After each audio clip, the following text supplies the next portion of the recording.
maliwanag na maliwanag at lumalabas ang mga report. Pwede ba picture tadi ada? Uy, grabe naman siya.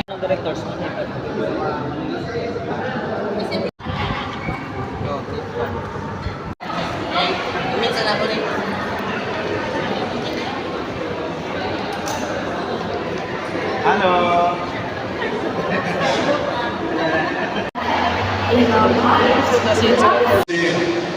President Ferdinand Bongbong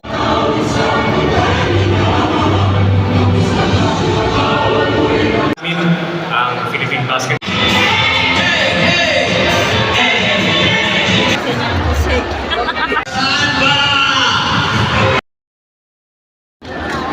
Mga kababayan, announcing the arrival of House Speaker Ferdinand Martin Romualdez.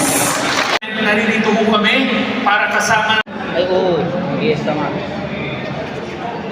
Meron nag-aabuso nito. Kaya babantayan namin ito.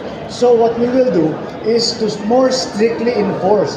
Whereas dati, hindi natin masyadong tinitignan, nakita natin marami